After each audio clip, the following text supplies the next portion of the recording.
If you look very closely in our society today, you will find this paradox. Men at 17 and you find boys at 40. Now that may not make sense to you at first hearing, but I will explain exactly what I mean by this and how it is true that maturity is not determined by age, but by a totally different factor. My name is Olem, and with this platform, I hope to find purpose to live a meaningful and an impactful life. So I was having a conversation with an older gentleman, and this is somebody that, I have in my circle. But for some reason, he has been very beaten by life. And please follow the story very carefully. Life has beaten him. It's somebody that life seems to have failed, right? He has so many things that has happened to him, and so you would say he has lost faith in the life experience. And I was having a conversation with him. He was complaining about this government, people, his parents, the people that betrayed him, the people that stabbed him, the people that he took care of, and now when things are bad for him, they can't take care of him, the people who are stupid, who are crazy. And I was listening to this 35-year-old man. I'm 23, he's 35, more than a decade apart, and I saw the gap in his thinking. He was so powerless. He felt so helpless. He felt as though circumstances and his current life situation was not within his frame of control, and so he was a victim. And I was going through that conversation. I was just trying to like chip in, like, bro, things can be different. You need to start thinking differently.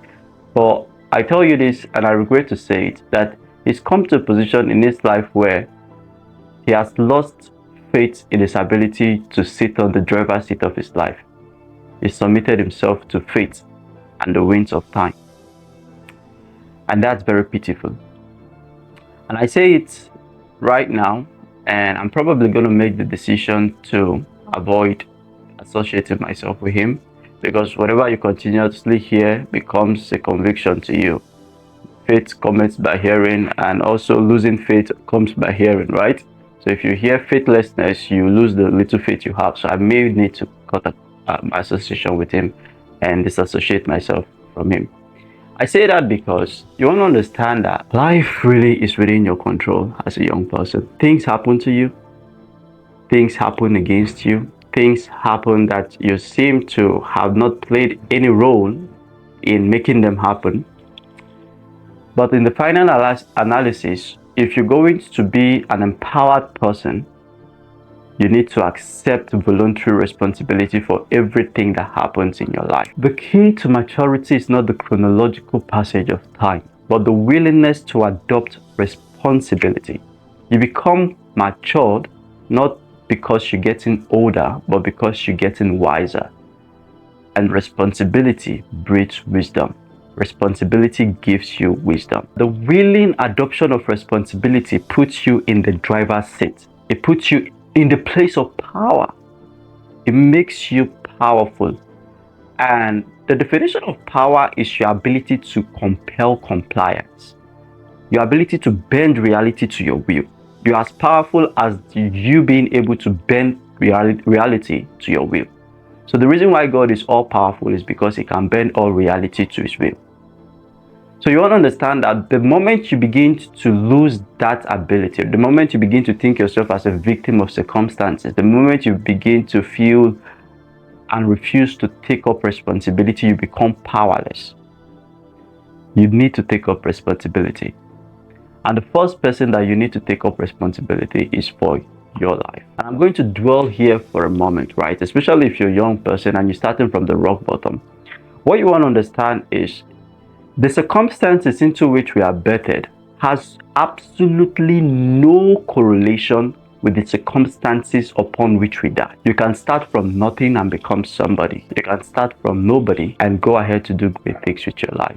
But to do that, you need to have a mindset shift. There is need for you to shift your frame of thinking. You're responsible for whatever happens to you. Now, when I say this, let me just buttress on this. When I say this, most people understand that it's true. Because you want to understand that the nature of life and the right way to go through life is not to pursue the next fun activity, the next hedonistic activity, the next pleasure giving activity. It's not you continuously pursuing pleasure. It's the voluntary adoption of responsibility. Now, you must have noticed that most times when you try to get something, you think it will make you happy, right? Maybe you wanted to get a new phone, a new house, a new car, and you were all excited. I need to get this thing, get this thing, get this thing, and then you got it. The happiness, the excitement, the euphoria lasted for an hour, 2 hours, a day, a month, a week, a year, and it's gone. You're not feeling so excited about that thing you got anymore. You were excited, you were happy at the time you got it, right? But where did all that go? It went. So you want to understand that there has to be more to life than just getting the next thing to give you pleasure, to excite you. Life is responsibility. You need to accept responsibility for your life, especially if you're a young person. Now, let me speak to my very young people, right? I moved out of my parents' house at the age of 20 against my parents' will. They didn't want me to leave. My mom was like, "You're too young, you're still around, get to 22 or 10. I'm like, "No, I'm gone." Now, my circumstances played out in such a way that God actually had a hand in it, because my parents literally relocated and I didn't want to go with them to where they were relocating to. I had to rent my own apartment. Now, prior to that, I was trying to make moves to get my own place. I say that because you want to understand that responsibility comes from independence. You need to become an independent person. You need to become, especially if you're a young person, right? I'm not saying you should like damn your family and whatever advantages that your family can provide, you like relinquish all those and try to be, I'm a man, That's not exactly what I'm suggesting. It's maybe partially what I'm suggesting, but not exactly what I'm suggesting. So you want to follow my thoughts really carefully. You want to understand that you need to be the person on the driver's seat of your life, because whoever controls the circumstances that unfold in your life literally controls your life. So if your parents have a very definite and a very concrete say in what you do next in your life, they control your life. I remember my sister. Now, I used to be a very disciplinarian person, right? I kind of disciplined my sister and did some things. She's my older sister, but I did some things to her that, I was almost like the big brother of the house. She would go out late and come back, and I'll lock the door, right?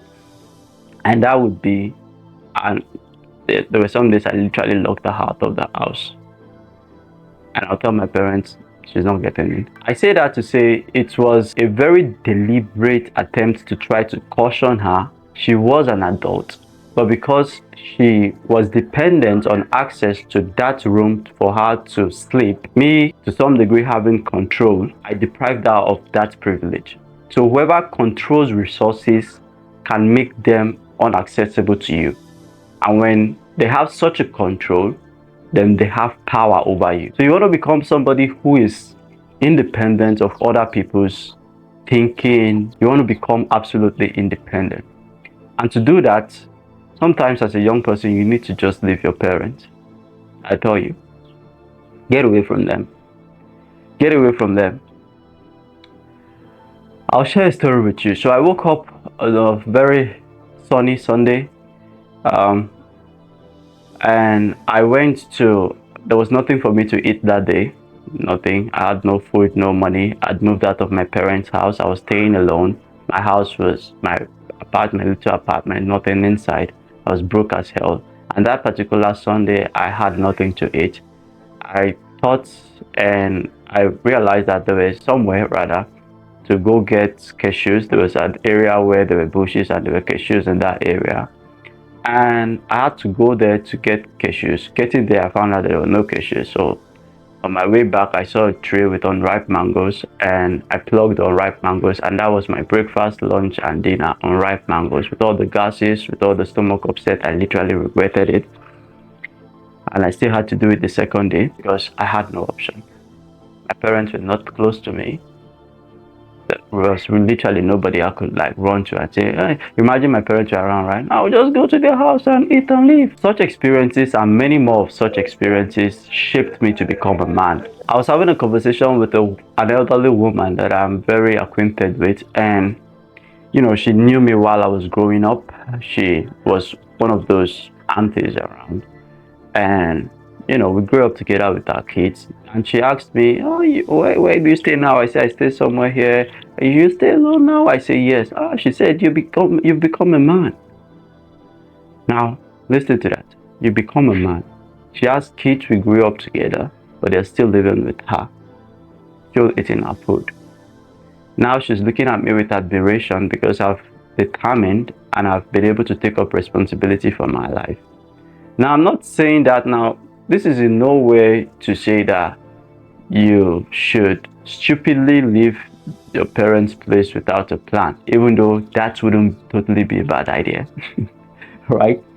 Maybe that's what I'm saying. But if you listen to this, don't take a stupid decision. Actually sit down and make calculations. I didn't leave my parents' house without necessarily, I was already a business owner. I was into fashion, right?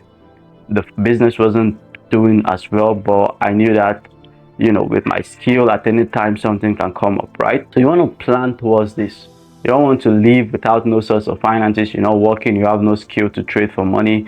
That's a bad plan. That's a stupid plan. Howbeit, just take up responsibility for your life. The test of true maturity is your willingness and your voluntary ability to take up responsibility. You are mature to the degree to which you are responsible for your life. That's why you can see men at 17 and you find boys at 40, because some young people at the age of 17 have been able to take up full responsibility for their lives. But then you find men, grown-up men with gray beards at 40, but they are yet to be willing to take up responsibility for their lives. You hear somebody at 40, at 45, at 35 saying, "I'm a last born. I'm the last born of my father's house. I have an uncle somewhere, I have an auntie somewhere." Really?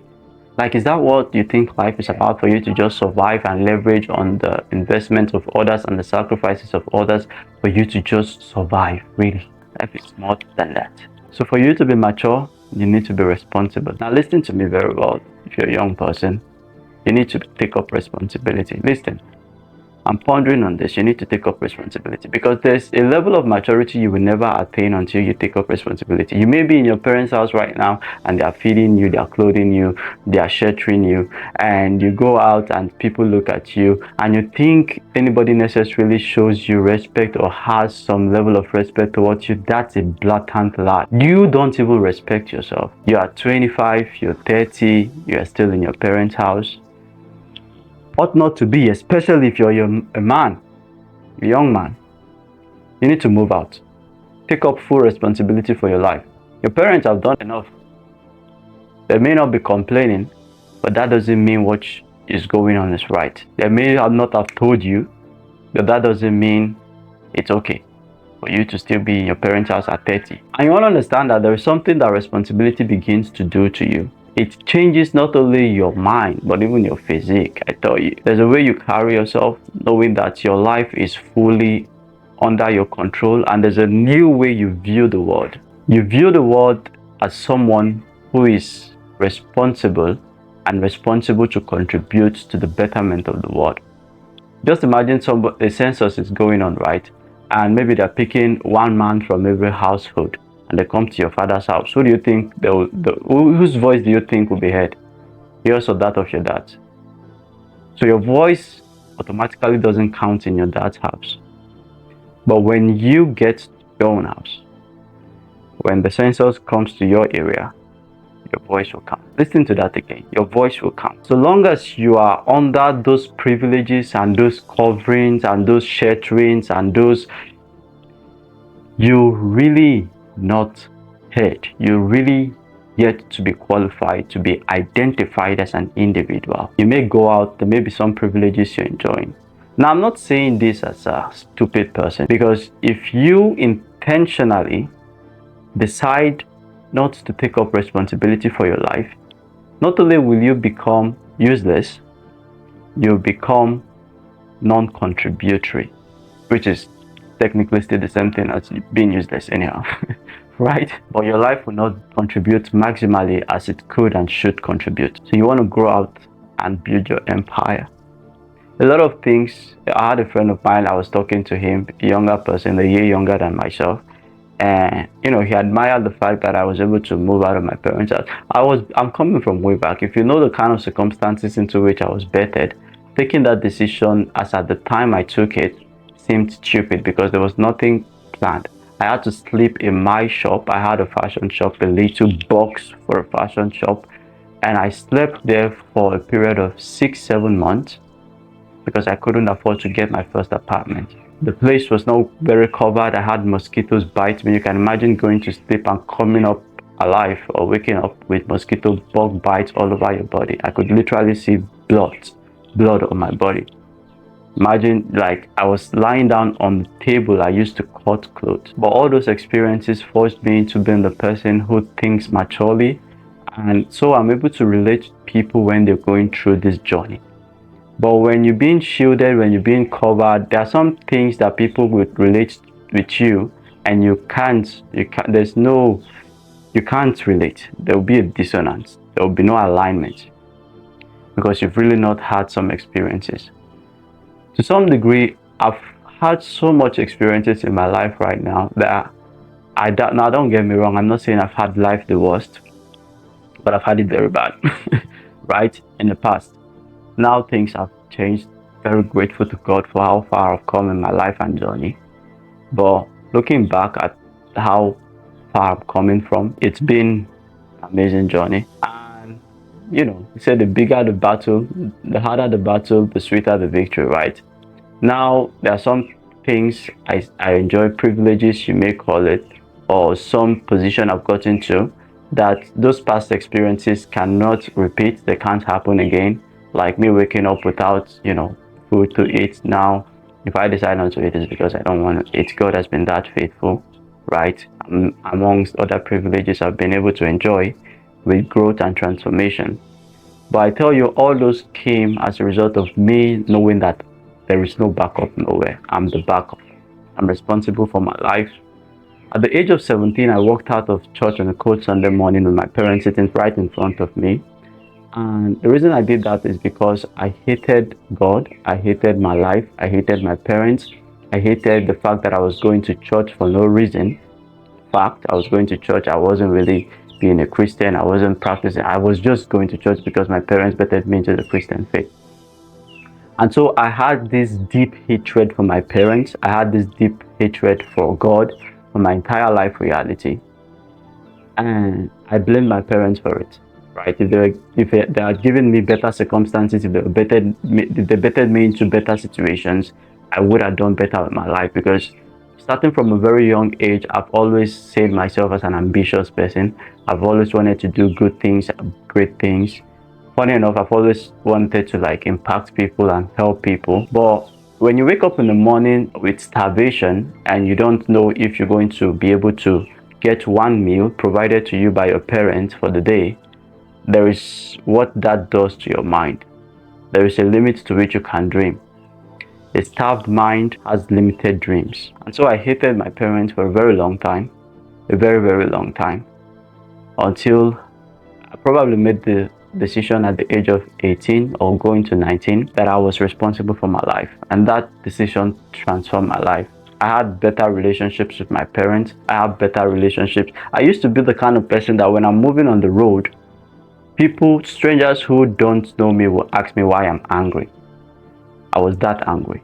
Like, it wasn't an internal. I was so angry inside that it could show outside. Always. Multiple times I'll be walking on the road and people will stop me and say, why are you so angry? Who beat you? Or right? I was so pissed about life, about everything, to the point that if my parents talked to me, I resented them, let's say. Now I love my parents. I feel responsible. They've done their best, and one of my goals is to retire them whilst they can, enjoy retirement and give them the life that all their efforts could not afford them. I want to be able to do that for them because I feel so grateful for the sacrifices they've made in bringing me up. Now I relate this to you because that's what the mindset of responsibility does to you. So when you become responsible primarily and first and foremost for yourself, you graduate from that to being responsible for others, right? But until you take up responsibility for yourself, you're going to always think self, right? You can't think beyond yourself. And I wrap this to say that all this I've told you is as a result of me deciding to live a very purposeful life. And that's one thing that purpose does, right? Which is really why I create this content, why I put these videos out there. Purpose gives you a sense of responsibility. Purpose really is responsibility. The purpose of this thing is tied to the fact that it's responsible for writing. If it stops writing, it becomes purposeless.